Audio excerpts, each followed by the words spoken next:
ili apate kutuhudumia, na ni mwimbaji lakini pia ni mnenaji na ni mwalimu mzuri. Nimemhakikisha, ndio maana nikampendeza Mungu leo tuwe naye. Kwa hiyo karibu sana, karibu sana. Karibu. Tunafuatiliwa ili na hawa wakao pia takriban dakika 40 wanaojiunga pamoja nasi. Zile akaunti namba basi naweza mkaziweka hapo ili watu pia wapate kutoa sadaka zao. Asante sana. Sasa nafikiri Lali naweza kumpa ile ya kamba hapo mtumishi hapa, kisha aone na kuaje, basi naweza akaweka hapo. Mungu akubariki sana. Haleluya, haleluya. Bado sijasikia amina yenye nguvu iliyoshiba. Haleluya watu wa Mungu.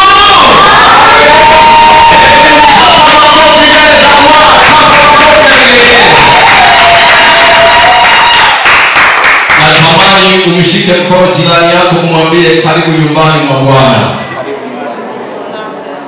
Natamani umwambie karibu nyumbani mwa Bwana. Mungu akubariki sana. Na pia Mungu atubariki sote. Na pia Mungu ambariki mchungaji wa mahali hapa ambaye ni baba yangu, mchungaji Andrea. Nampenda, najua kazi yake Mungu atamlipa. Haleluya. Amen. Haleluya. Amen. Bila shaka natamani sasa uchukue nafasi nzuri yenye utulivu ili Bwana aweze kusema na wewe siku hii ya leo. Haleluya. Amen. Yes. Kwa hiyo mahali ulipo, andaa muda wako mzuri. Utulie katika hali ya utukufu wa Mungu. Ili ukasikilize neno jema kutoka kwa Mungu. Likafanyike baraka katika maisha yako ya kiroho. Likafanyike baraka katika maisha yako ya ndoa. Likafanyike baraka katika kusudi la maisha yako ya mafanikio. Ili Mungu akutumie. Wewe unanitazama, mahali hapa kanisani, Zanzibar, maeneo ya Kiwengo. Mungu akubariki. Na wewe unanitazama kwa njia ya mtandao, Mungu akubariki. Natamani kuanza na mimi kwa muda mfupi sana katika Jumapili hii njema ambayo Mungu amesema tusiache kukutanikana nyumbani mwa Bwana. Tusiache kushirikishana katika nyumba ya Bwana. Haleluya. Amen. Haleluya watu wa Mungu. Amen. Sawa. Namshukuru Mungu pia. I thank God also.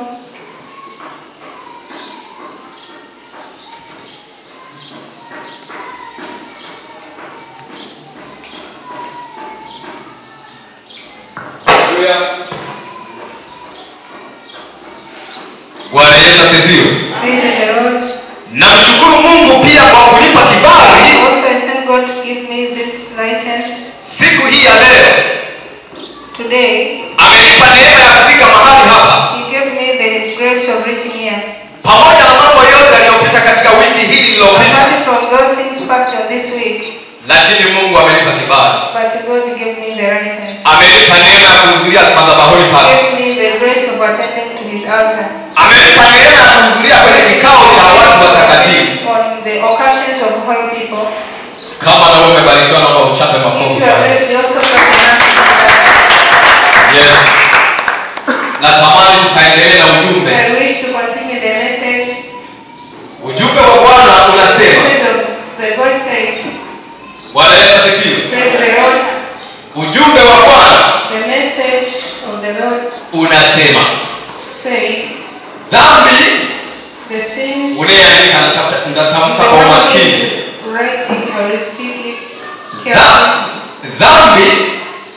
humfanya mwanadamu ajiondoe. Nitarudia.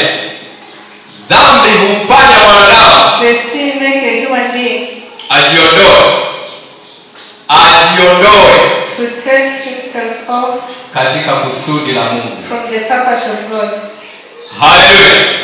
Hallelujah. Unapokuwa unaingia katika kutenda dhambi, When you get in committing in the sins, unajiondoa katika kusudi la Mungu. you take off from the purpose of God.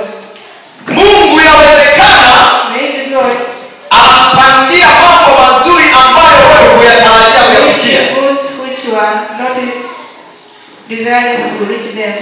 lakini unapoingia katika dhambi, But when you get in the sin, unajiondoa katika kusudi la Mungu. you take off from the purpose of God. Hallelujah. Hallelujah.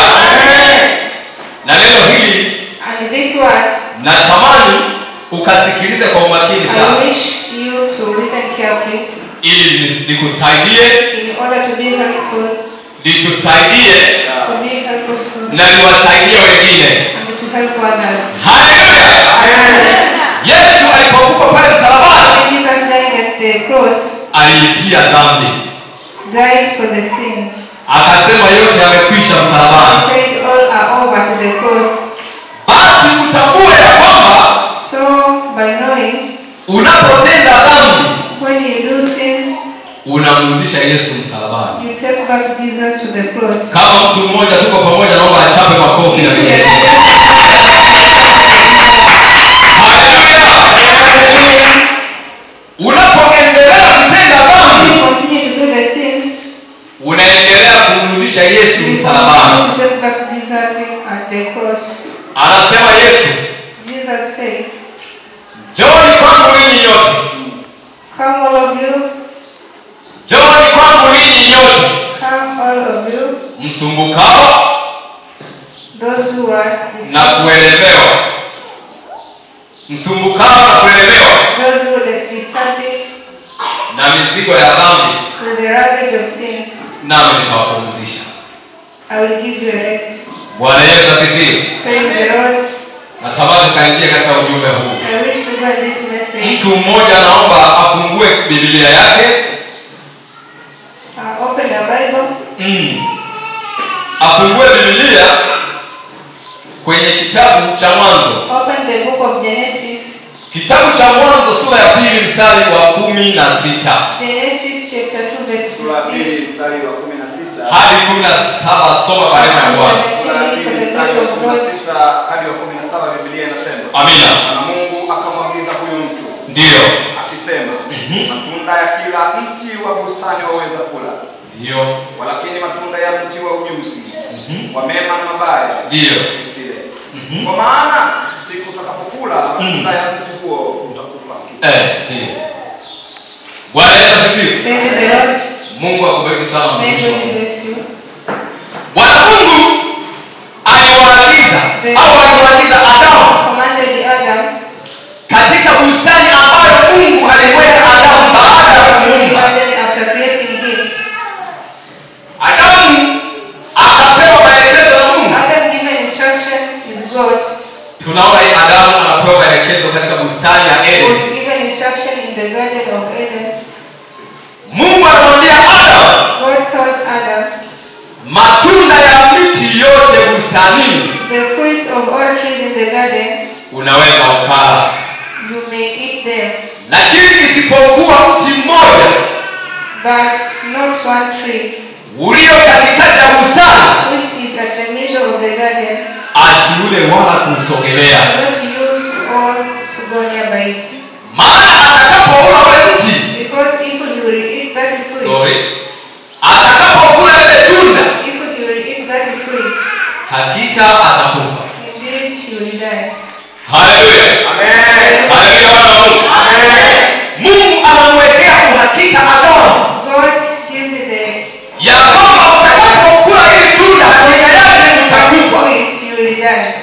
Bwana Yesu asifiwe. Amen. Lord, Biblia inaniambia the Bible tells me, baada ya maelekezo haya, after those instructions, Adamu na waliingia kinyume na agano la Mungu. Was against the covenant of God.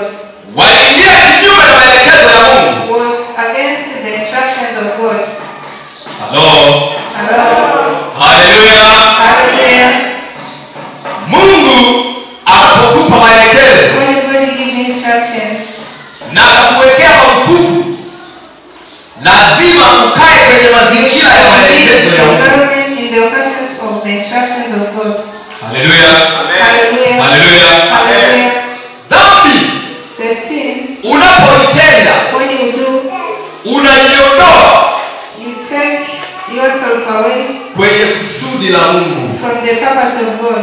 Dhambi unapoifanya, When you do the sin, unajiondoa you take away yourself kwenye neema ya Mungu. from the grace of God. Hebu chapa makofi na vigelegele.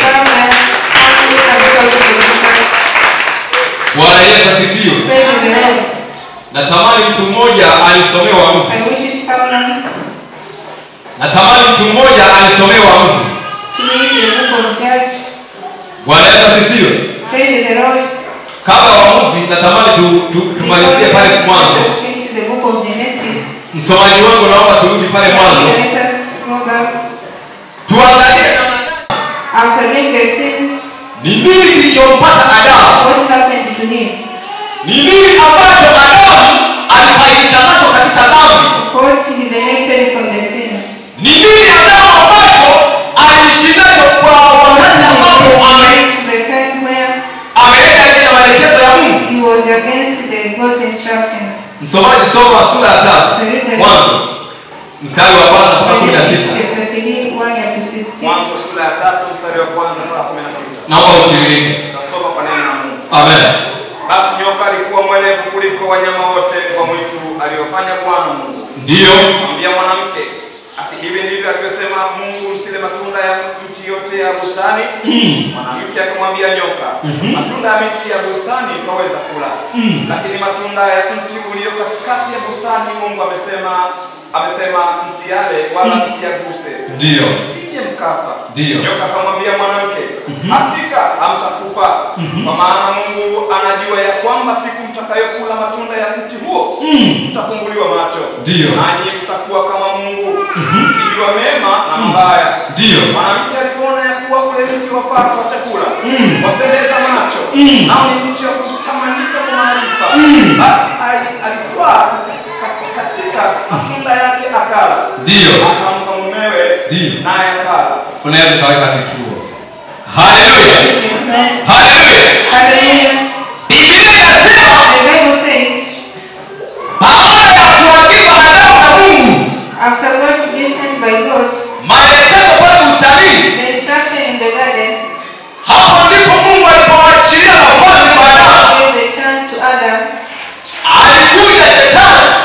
The serpent came. Biblia inazungumza kwamba nyoka alikuwa mwerevu. The serpent was clever. Nyoka alikuwa mwerevu kuliko wanyama wote duniani. More than other animals in the world. Aliingia na ujumbe nyoka. Came with the message. Mwambie jirani yako aliingia na ujumbe. Tell wherever you know the message. Kwa lugha ya kisasa aliingia na kiki. He came with the kick. Haleluya. Hallelujah. Akasema eti. And he said.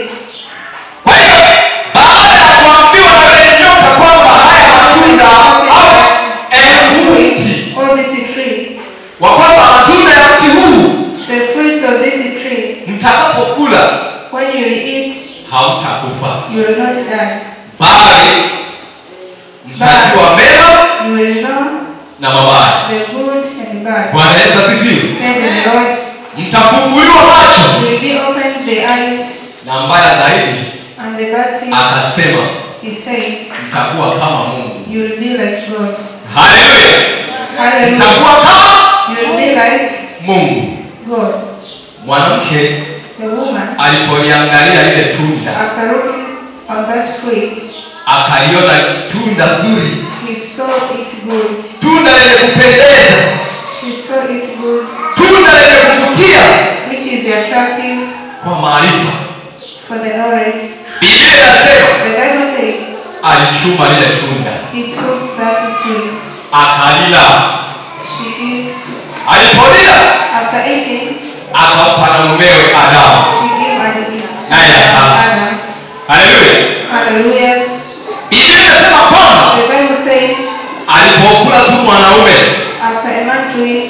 wakafunguliwa macho. They opened their eyes.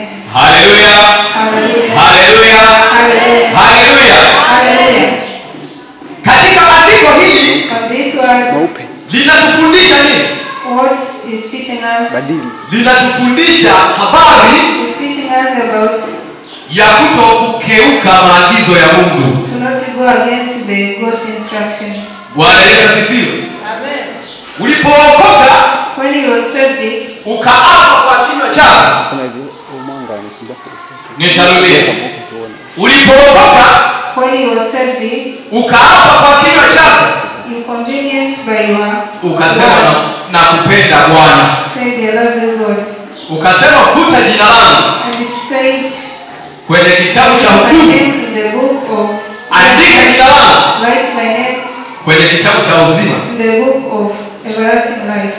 Na ukajitoa And you took kwa ajili ya kufanya kazi ya Mungu. for you committed for doing the work of God. Haleluya.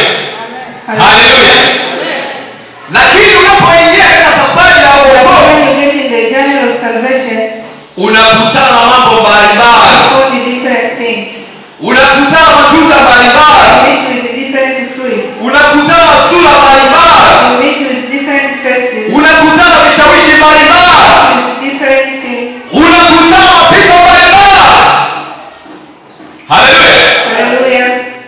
Inafikia hatua You reach the stage, unaingia kushawishika kutenda dhambi. you get to be convinced to do the Bwana Yesu asifiwe. praise the Lord. Unapopitia zile changamoto za maisha, Those times of life, inafikia hatua you reach hakutambua ya kwamba Mungu amekuacha. God left him. Bwana Yesu asifiwe. Praise the Lord. Ukiendelea kusoma, When you continue to read, Biblia inasema the Bible says, watu walimsifu Mungu wa Dagoni. the people praise the God of Dagon. Maadui walimsifu Mungu wa Dagoni. The enemy praise the God of Dagon. Kale kama mwanamke Kadelea That woman Delilah kalijizoea pesa nyingi corrected money kwa sababu because mwanamke anatamani kupendeza. Haleluya. God is desiring to look. Haleluya. Hallelujah. Mwanamke anapenda vitu vizuri. The woman likes good things. Akaona kwamba huyu Samsoni naona So kama this is hata nifaa kwa maisha yangu ya baadaye. suitable for my future life. Akaamua kutafuta He mbinu decided to find a way ya kujipatia utajiri. of getting rich. Bwana asifiwe. Praise the Lord. Na ndio maana tunaangalia habari When you see ya dhambi. about a thing, Yawezekana shetani maybe the devil anaweza akaingilia kwa mkeo. may intervene through your Yawezekana shetani anaweza akaingilia kwa may mumeo. enter through your wife or your husband. Na yawezekana shetani Or maybe the devil anaweza akaingilia kwenye may uchumi. enter through the economy. Bwana asifiwe. Praise the Lord. Sasa utakaposhindwa kuikataa hii So roho, when you fail to restrict this spirit, kuikataa hii to sauti, deny this voice, kukataa mabembeleza ya watu waasi, to deny the convenience of the bad people, kutoa asili ya madhaifu yako to kwamba the yako wapi, nature of your weakness where is, hapo ndipo utafaulu. that is where you will. Mchapie Yesu makofi. Clap the hand for your Bwana Yesu asifiwe. Praise the Lord. Tunaendelea. We continue. Mengine nitayataja, After utajisomea wakati the mwingine, and you will read from your time. naenda na muda. I go with time. Bwana Yesu asifiwe. Praise the Lord. Warumi 6, Romans 6, Warumi 6, Romans 6, Warumi 6:22 22 hadi up 23. to 23. Msomaji, naomba The one usome. is reading. Nenda spidi kama chelehani Go kulingana na with wakati. speed. Warumi 6, Warumi 6, 22 22 mpaka 23. Up to 23. Ndio. Biblia inasema, lakini sasa mkisha kuwekwa huru na kuwa mbali na dhambi na kufanywa watumwa wa Mungu, nayo faida yenu hiyo kutakaswa na mwisho wake ni uzima wa milele. Ndio. 23 mwisho unasema, Ndio. kwa maana mshahara wa dhambi ni mauti, Yes. bali karama ya Mungu ni uzima wa milele Wa milele. katika Kristo Yesu. Oh, haleluya, haleluya, haleluya. Amen. Bwana Yesu asifiwe. Praise the Lord. Unapoingia katika agano hili, The convenient is God. inatakiwa uache dhambi. You should stop sins. Unapoingia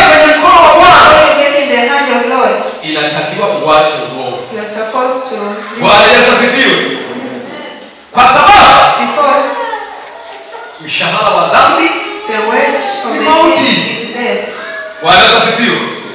Bali karama ya Mungu But the gift of God ni uzima is death. wa milele. Mwambie jirani, wa milele. Wa milele. Wa milele. Wa milele. Hebu chapa makofi na vigelegele kwa Yesu. Unajua niwaambie kitu wapendwa. You know, I want to tell you, Unaweza ukawa huko kanisani, you may be in the church, unaona kama unaigiza. you see like you are acting. Unaweza ukawa unaenda kanisani, Maybe you go in the church, unaona kwamba ni kama kupoteza muda. but you see like you are losing time. Nakwambia tena, I'm telling you again, uzima wa milele upo. the everlasting life is there. Mauti ya pili ipo. The second death is there. Wokovu wa Mungu upo. The salvation of God is there. Kwa sababu Mungu Because God hawezi akadanganya. cannot lie. Na ukiangalia mazingira yote ya dunia, When you see all the environment of the world, Mungu aliyaimarisha God is strength there kwa ajili ya watu wake. for his people. Haleluya. Hallelujah. Adamu alipotenda dhambi. When Adam did the sin, Ukisoma pale zaidi, when you read more, iliachiliwa laana kwenye ardhi. was given the cure, Iliachiliwa laana kwenye mifugo. was given Iliachiliwa laana kwenye afya. in the day, Iliachiliwa laana kwenye maisha ya kawaida. the normal life we are used, Bwana asifiwe. praising the Lord. Na watu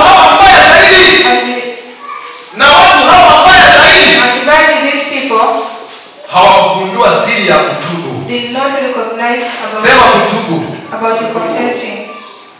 Mwambie jirani kutubu. Tell your neighbor to confess. Wengine hawataki hata kusema. Mungu Others awasaidie don't sana. want them to speak. Unapoona kwamba nimeenda When kinyume you na see I'm against God, na mpango wa Mungu, against the God's plan, unatakiwa kutubu. you should confess. Haleluya. Hallelujah. Unapomkosea mke wako, When you are against your wife, unatakiwa kutubu.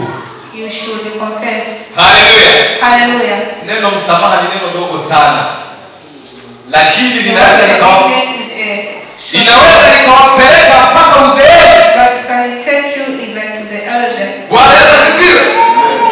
Kuna wanaume wengine There are other men, hata kama amemkosa mkeo, if it is against his wife, hatendi muda wa kuomba he msamaha. don't take time for asking for forgiveness. Haleluya. Hallelujah. Haleluya. Hallelujah. Kwa hiyo mwanamke anaweza kahisi So the uchungu woman may feel the sorrow kwa sababu because makosa yote all the sins, mumewe hajawahi kumwomba the msamaha husband did not ask for forgiveness, na anamcha Bwana. and he is obeying Jesus. Haleluya. Unaweza ukawa na mke You may have a wife ambaye kila siku anakukosa, who every day is against you, lakini hajatenga kukuomba but msamaha. he did not find the time for asking for forgiveness. Bwana Yesu asifiwe. Praise Bwana Yesu God. asifiwe sana. May God help us. Watu kama hawa People like this, na kanisani wagumu sana and kumgeukia at the Mungu. church also they are hard to serve. Jamani, unaweza kukuta mtu ana miaka 10 kwenye wokovu, Someone have 10 years in salvation, anachokifanya but the sin we do, akikemewa na viongozi, akikemewa if he is told something by the na mchungaji wake, or his pastor, ananuna. Bwana Yesu he asifiwe. became sad. Ananuna, He became sad. anataka achiliwe kwenye uhuru. Bwana Yesu He asifiwe. wants to live him free. Mtume Paulo ukisoma anatuambia kwenye The book of sawa. Bwana Yesu asifiwe. Praise the Lord. Inasema kwamba mtu aonywaye mara nyingi na asionyeshe, Someone who is warned many times and did not be warned, muoneni kama mtu wa mataifa. see him like the people of nations. Bwana Yesu asifiwe. Praise the Lord. Haleluya. Hallelujah. Kwa sababu huwezi Because ukaishi you cannot live na mtu with someone asiyeonyeka. that who is not warned. Bwana Yesu asifiwe. Sasa watu kama hawa So the people like this, ni ngumu sana it's hard kusema na Mungu kwenye maisha yao. to speak with God in their life. Hawajui thamani ya msamaha. They don't know the value of forgiveness.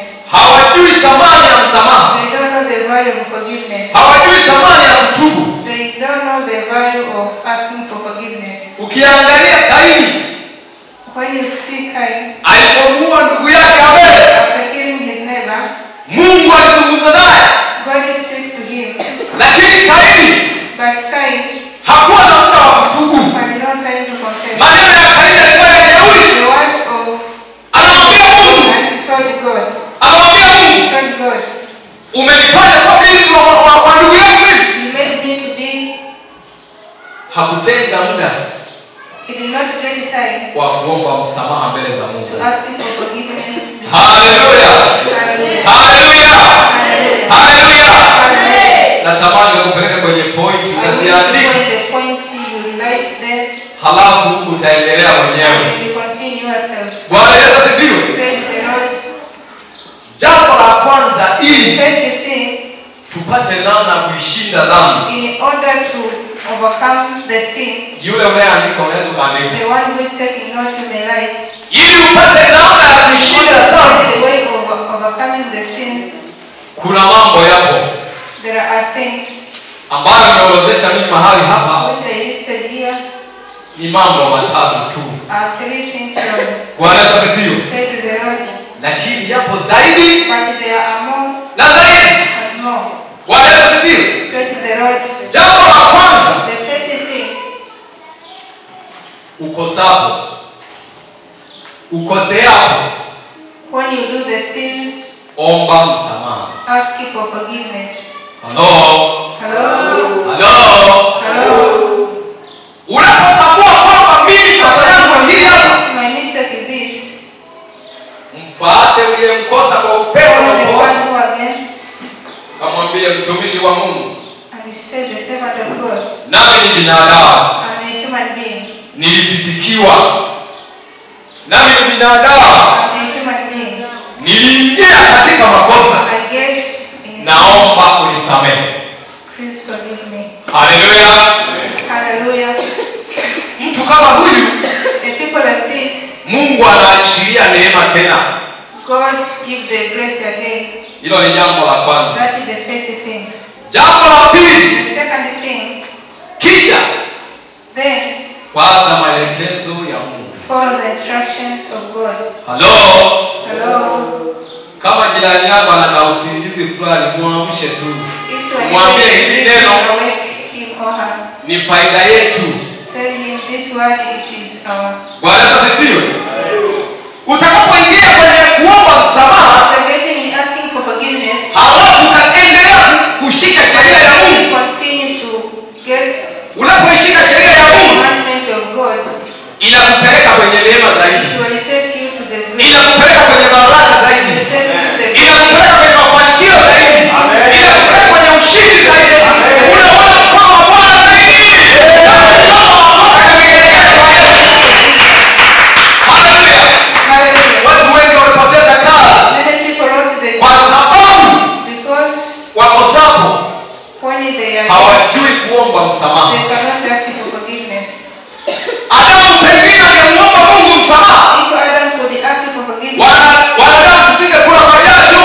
maybe we could not eat for Ahadi zisingelaaniwa. the rabbit could not be filthy. Pengine tusingekuwa watu wakufa. Maybe we could not be people to die. Na ndio maana mwanaume Yesu And that is why Jesus, alipoangalia after looking kwa upendo wa Mungu kabisa, for kwa the love of kumwagiza, God, akasema nitume mimi Baba. said, send me. It's over.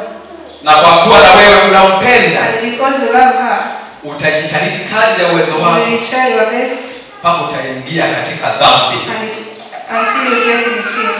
ili umiliki mali. In order to own the property. Bwana Yesu asifiwe. Praise the Lord. Sikiliza nikwambie, Reason, let me tell you. Mungu anatuambia God is telling us ya kwamba that anatuwazia mema, if you think anatujua shida zetu, He knows our trouble, anajua tunahitaji nini, He knows our needs, anajua tunatamani nini, He knows our desire, na anajua and He knows mwanamke anataka aone vitu vya kupendeza. Sema haleluya. Sema haleluya. Hakuna mwanamke asiyependa There is kizuri. no woman who likes good things. Hakuna mwanamke asiyependa kulala pazuri. No woman who don't like to sleep in a good place. Hakuna mwanamke asiyependa kumiliki. Who don't like to own. Na hakuna And mwanamke there is no woman asiyependa kula vizuri. who not like to eat good. Lakini ukiangalia mhubiri, But when you see, anakwambia, mhubiri anasema kila jambo everything lina majira yake. has its time. Bwana asifiwe. Praise the Lord. Unapoishi katika tumaini la Bwana, When you live in a home of God, usiombe akupate mazuri tu.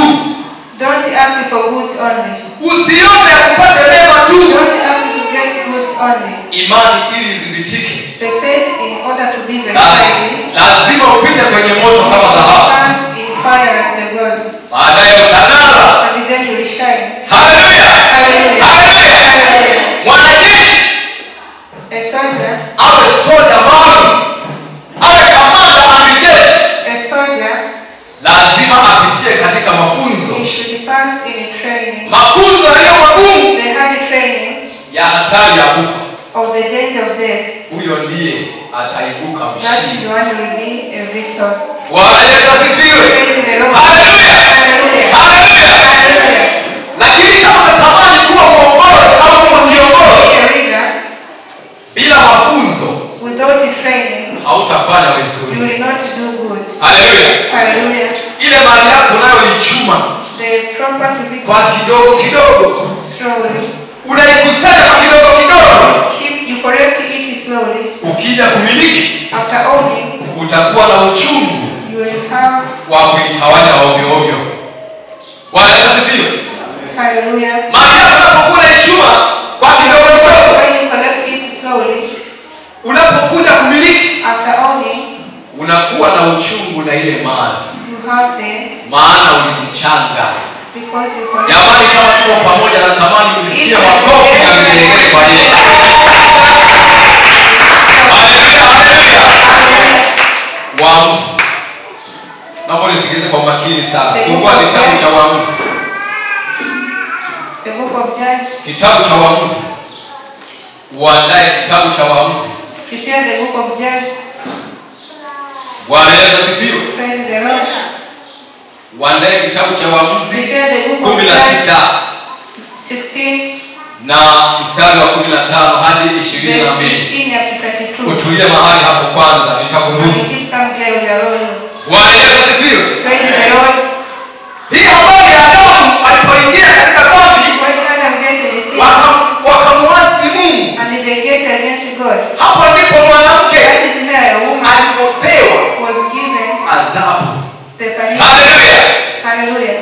Mwanamke alipewa nini? A woman was given Adhabu the punishment. ya kwamba utazaa kwa uchungu You will deliver by na the tamaa sword. yako itakuwa mmea. Your desire will be pure. Na huyo mwanaume And that atamtawala. will rule you. Haleluya. Haleluya, watu wa Mungu. Hallelujah. Na ndio maana mwanaume hata kama awe mdogo wa That is mwili, why a man, even if is hata small in kama body size, awe mdogo wa kimo, and if is short, mwanamke akawa bonge, and a woman ndani ya ndoa mwanaume in ndio the mtawala. marriage, man is a rule. Huo ni mpango wa Mungu kabisa. That is the plan of God. Bwana Yesu asifiwe. Praise the Lord. Waamuzi 16 mstari wa 15 mpaka 22. 15 up to 22. Naomba usome msomaji. Waamuzi sura ya 16 mstari wa 15. Pumzika baba kidogo. Kuna mama amekuhusu hapa. Karibu mama, Mungu akubariki. Waamuzi 16 mstari wa 15 anasema, Ndio. mwanamke akamwambia, wawezaje kusema na kupenda na moyo wako hauko pamoja nami? Ndio. Umenidhihaki mara hizi tatu, wala hukuniambia asili ya nguvu zako nyingi. Ikawa kwa vile ulivyonisumbua kwa maneno yake ya kila siku na kumuudhi roho yake, ikadhikika hata kufa. Ndio. Ndipo alipomwambia yote yaliyokuwa moyoni mwake. Ndio. Akamwambia, wembe haupatikani, wembe haukupita juu ya kichwa changu kamwe, Ndio. maana mimi nimekuwa kuwa mnadhiri wa Mungu. Hallelujah. Pumzika mama. Weka kituo. Bwana asifiwe. Amen. Tunasoma habari ya mtumishi wa Mungu Samson. We read about Samson. Samsoni wakati Mungu When God anamwandaa katika tumbo la mama yake, was preparing him in the womb of his mother, baba yake Manoa his father Manoah alimpa maelekezo. Bwana asifiwe. instructions. Baba yake Manoa alimpa maelekezo His father gave him instructions, na mama yake Samsoni akapewa maelekezo. and his mother was given instructions. Utachukua mimba, utamzaa mtoto, You will be pregnant and you will release a baby, na huyu mtoto and this child atakuwa mnaziri mbele za Mungu. will be a Haleluya. hallelujah. Na uende usipite kamwe kichwani And mwake. the razor may not pass through his head. Maelekezo haya ambayo Mungu alizungumza This na Manoa, instruction that God talked to Manoah. maana ilikuwepo vita kati ya wana wa The Israeli war among the Israel na Wamisri na Wafilisti, sorry. and the Philistines. Haleluya. Hallelujah. Katika hiyo vita Through that war, Mungu aliachilia baraka kwenye familia ya Manoa the blessing in the family of Manoah pamoja na uzee wao. and in his eldest. Mungu aliachilia baraka ya uzao katika tumbo la God la is the Elizabeth. blessing of delivering in the womb of Elizabeth. Bwana Yesu asifiwe. And the Lord Samsoni Samson alizaliwa was delivered kwa ajili ya kuamua vita. Haleluya. Kwa ajili ya kuamua nini? Vita ambayo ilikuwa imepamba moto kati ya Waisraeli that was fought among Israel na Wafilisti. and the Philistines. Biblia inaeleza ukiendelea The kusoma, Bible says when you continue to read, Samsoni alikuwa na uwezo wa ajabu. Samson had the awesome ability. Lakini huyo Samsoni And that Samson, alipoingia katika tamaa, after dating in desire, akaona tunda zuri, he saw a good fruit. na maanisha mwanamke mzuri, I mean a good woman. akamtamani. He desiring her. Na huyo mwanamke alikuwa upande wa maadui, One was in the side of enemies. alianza kudeti naye. He started to date her. Bwana Yesu asifiwe. Praise the Lord. Haleluya. Hallelujah. Haleluya. Hallelujah. Hakuangalia kwamba yeye ni nani. Who is he? Hakuangalia kwamba yeye anamdhani na Mungu. He have which plan with God. Wazazi walitekeleza sheria zote The za Mungu parents ambazo followed all the principles that God aliwaelekeza. instructed them. Samsoni hapa But Samson there akaingia kwenye mtego wa panya. get in a trap. Bwana Yesu asifiwe. Praise the Lord. Haleluya. Hallelujah. Mwanamke akamwambia, utawezaje kusema Telling unanipenda her, how can you say you love me wakati umemdanganya mara 3? and you lied to me 3 times? Biblia inasema The Bible says, Samsoni kabla ya kuona kwamba anasumbuliwa, after seeing he is distracted, aliamua kutoa ya moyoni. Haleluya. to Aliamua kutoa ya nini? Ya moyoni. Bila kujali kwamba anayemshawishi the one who is convincing ana lengo gani. how which purpose. Bwana Yesu asifiwe. Praise the Lord. Kwa sababu ukiangalia huku juu, Because when you see up, ukisoma hiyo Waamuzi 6 hapo mwanzo, before alikuwa anajaribu kuitoa ile he siri was ya Mungu. trying to get the Anafungwa right kamba. separate. Anaambia maadui wamekuja, anazikata kama kwa uwezo wake. And then when he Bwana Yesu asifiwe. Haleluya watu wa Mungu. Hallelujah. Biblia inasema The Bible says, Samsoni Samson, alipomwambia Delila siri yake after telling Delilah his secret, ya kwamba tangu nizaliwe kwangu that since I was born, sijawahi kunyoa nywele zangu, I did not cut my hair. na nguvu yangu ni asili yake ni nywele. And my power is the source in the Biblia inasema, The Bible says, ukisoma hapa chini when you read down, inasema hivi. it says, Msomaji naomba the malizie reader continued ulipoishia. while ended. Nikarudia mstari wa 17. Eh, Ndipo alipomwambia yote yaliyokuwa moyoni mwake. ndio. Akamwambia, wewe haukupita juu ya kichwa changu kamwe. Maana mimi nimekuwa mnadhiri wa Mungu.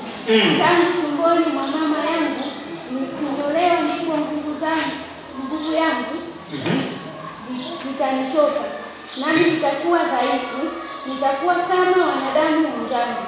Mstari wa 18. Ndio. Delila alipoona ya kuwa amemwambia yote yaliyokuwa moyoni mwake, akatuma mtu akawaita wakuu wa Wafilisti. Ndio. Njooni huku mara hii tu. Maana ameniambia yote aliyo nayo moyoni mwake. Amen. Ndipo wakuu wa Wafilisti wakamwendea, wakachukua ile fedha mikononi mwao. Ndio. Naye akamlaza usingizi magotini pake. Ndio. Kisha akamwita mtu akavinyoa vile vishungi 7 vya nywele za kichwa chake. Akaanza kumsumbua, nguvu zake zikamtoka. Mstari wa 20. Kisha akasema, Samsoni, Wafilisti wanakuja. Akaamka katika usingizi wake akasema, nitakwenda nje kama siku nyingine na kujinyoosha. Lakini hakujua ya kuwa Bwana amemwacha. Mstari wa 21. Unaweza kutumia hapo. Haleluya. Unaweza ukapumzika, msomaji mchapewa kofi na vigelegele. Haleluya. Tunasema kwamba unapoingia katika dhambi, Biblia inasema tayari aliondoa kwenye system ya Mungu. Samsoni wakati unapoingia katika msamaha, unapata ondoleo la dhambi. Unatembea kwenye sheria ya Mungu. Haleluya. Mwanamke mmoja aliyekamatwa kwenye uzinzi, wakampeleka kwa Yesu. Washitaki wake wakamwambia Yesu, tuambie mwalimu, Musa alituambia kwamba mwanamke akifumaniwa kwenye uzinzi apigwe mawe mpaka afe. Na wewe wasemaje? Bwana asifiwe. Yesu alichora, aliandika chini ya ardhi maneno yaliyosomeka ya kwamba ambaye hajawahi kutenda dhambi awe wa kwanza kupiga jiwe. Bwana asifiwe. Maana hapa Yesu anajaribu kutupa maelekezo. Ni vyema kukemea uovu, lakini ni vyema kuangalia njia zako. Halo. Unapomnyoshea mtu kidole kwamba fulani kasababisha, angalia maisha yako. Amina. Mbona kumkemea mtu wakati wewe kila siku unaishi kilabuni? Wakati wewe kila siku unakaa kwenye vikao vya watu wa mizaha? Every day you sit in a gathering of people who mock. Kwa Yesu asifiwe. Praise the Lord. Tunaenda na jambo la tatu. We go in the third thing. Jambo la tatu. The third thing. Epuka dhambi ya kuambukizwa. Jamani, mambo makubwa sana. Avoid the sharing sins. Haleluya. Tupo mahali hapa tunamtangaza Yesu. We are here testifying Jesus. Lakini si kumtangaza tu, but not to testify only. Kushika amri zake. Kushika sheria zake. Kushika utaratibu wake. His principle. Ili tuifikie hatima. In order to reach ya uzima wa milele. Amina. Ziko silaha ambazo unaweza ukazitumia na usitende dhambi katika wokovu. Haleluya. Dhambi za kushawishiwa. The sins of being convinced. Kuna dhambi za kuambukizwa. There are sins of sharing. Usifikiri mafua ya nyani tu Bwana anaambukiza. Hata dhambi. Also the sins can be shared. Bwana asifiwe. Unapoingia kwenye dhambi ya kuambukizwa, Biblia inasema hivi, mapato hana budi kuja, lakini ole wake ayaletaye. Bwana asifiwe. Praise the Lord. Bwana asifiwe sana. Iko dhambi ya kuambukizwa. kuambukizwa. There are sins of transmission. Na dhambi inaweza kuambukizwa kwa njia gani? And it may be transmitted Unapokuwa unajadili na watu ambao when you discuss with people si wazuri, that are not good, wana mawazo mabaya, have bad thoughts, wana mipango mibaya. have bad plans. Tunasema kwa Kiswahili chepesi kwamba In a simple language, we say mkamatana ngozi the one who is kept by ndio mwizi wa nini? is the one who is the thief. Jamani, tuko pamoja? Mkamatana ngozi The one who kept with his ndio mwizi wa ng'ombe. is the thief of cow. Unapokuwa na rafiki mwizi, If you have a beautiful friend, siku ya 40 ya mwizi, in the 4th day of a thief, na wewe utakumbwa. and you also will be Haleluya!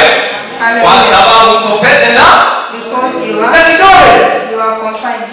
Haleluya! Hallelujah. Unapokuwa rafiki na mtu mzinzi, When you are friends with an adultery person, halafu unaishi naye wakati wewe mcha Mungu, and you live with her and you are obedient to God, ipo siku there is one day ile tamaa itakuingia, that desire will get ile you. roho itakukamata. That spirit will catch you. Mwisho wa siku leo utaanza And in the end kusika of kwenye the day, mzizi. you Bwana will asifiwe. hear that.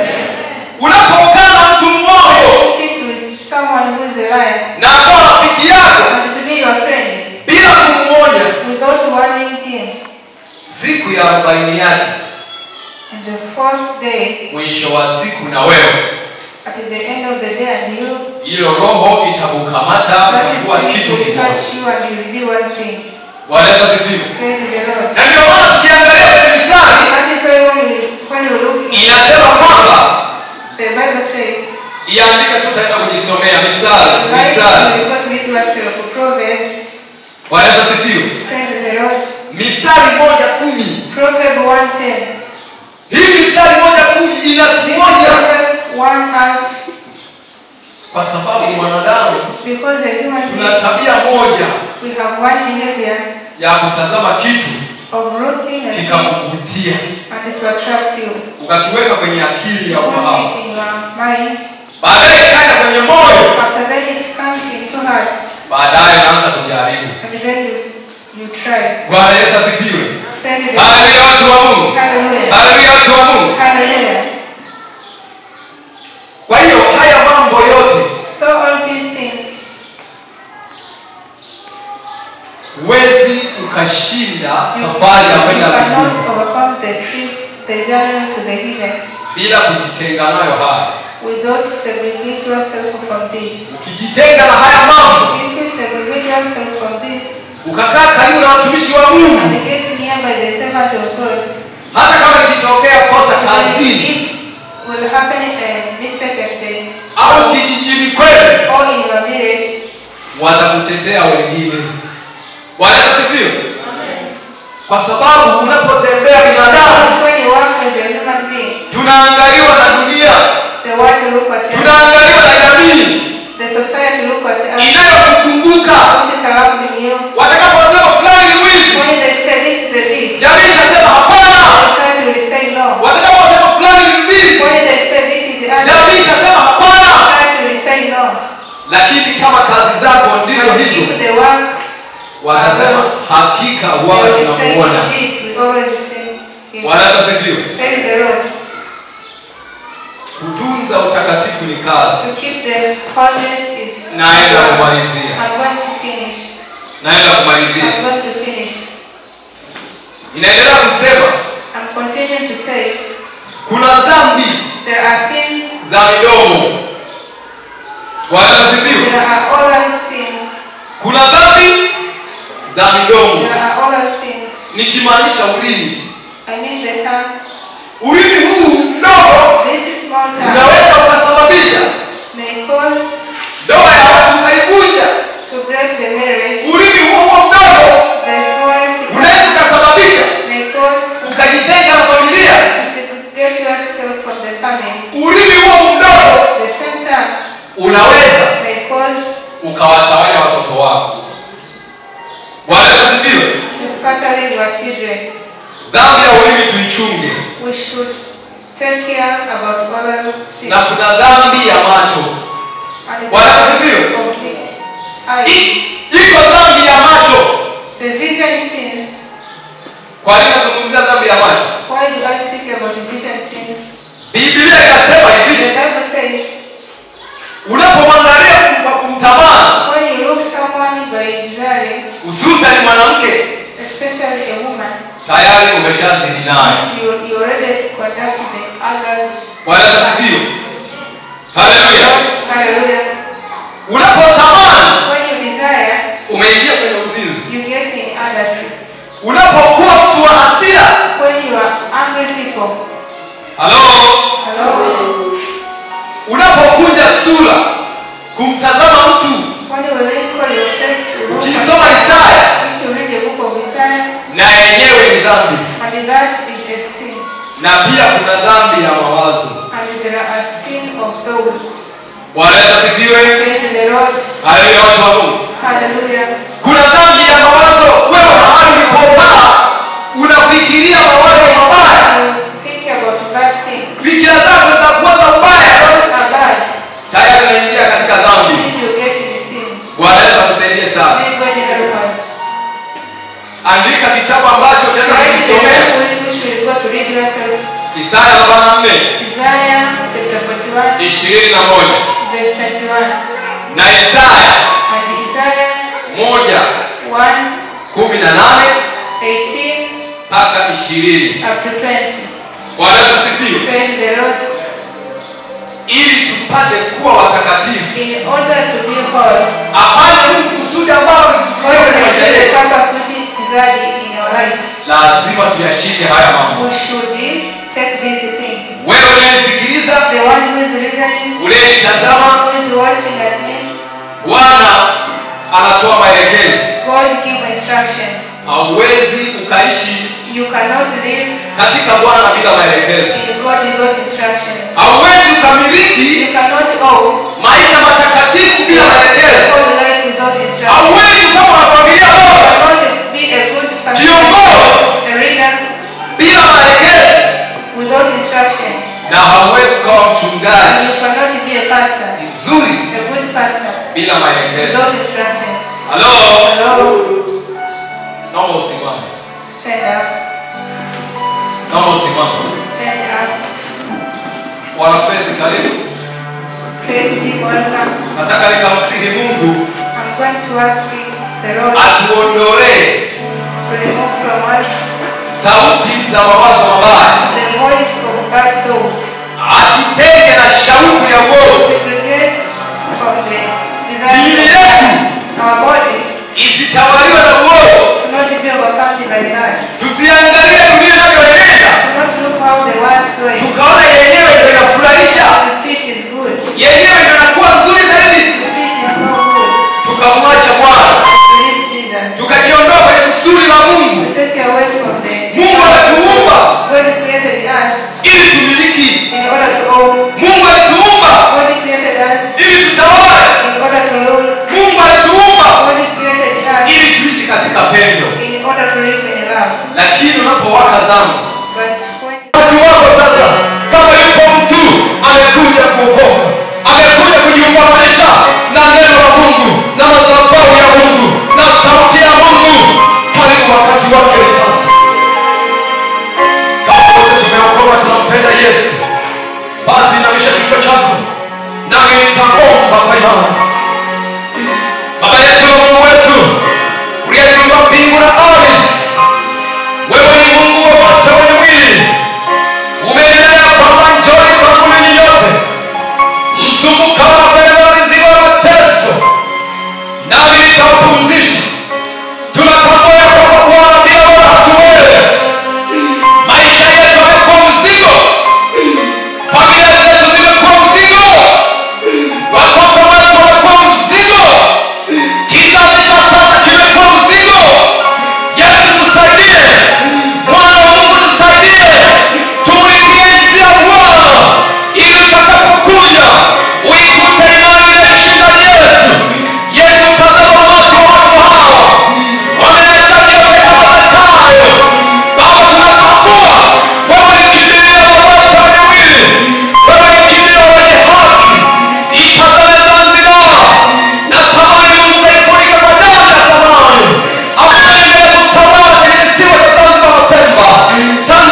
God is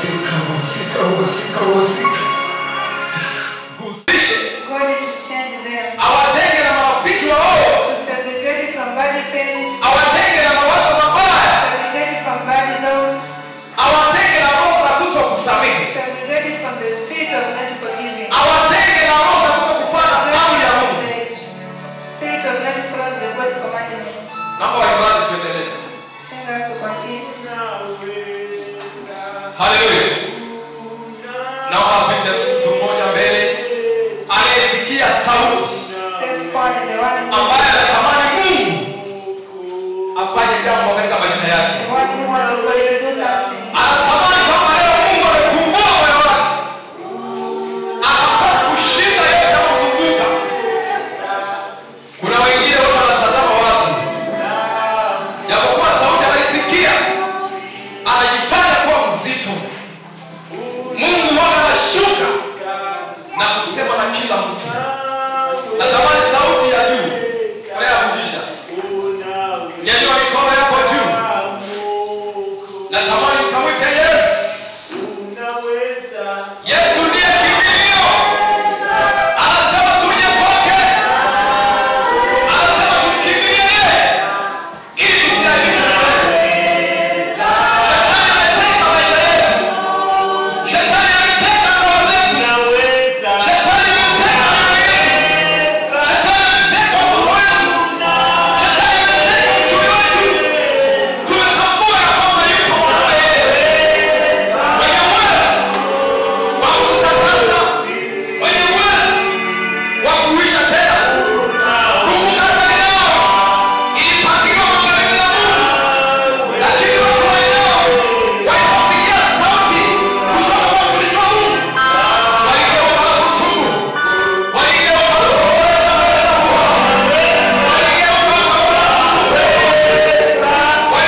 nafasi ndio hii. Ni wakati ndio huu. Kama yuko mtu amekuja kuokoka, na maanisha amekuja kumpokea Yesu.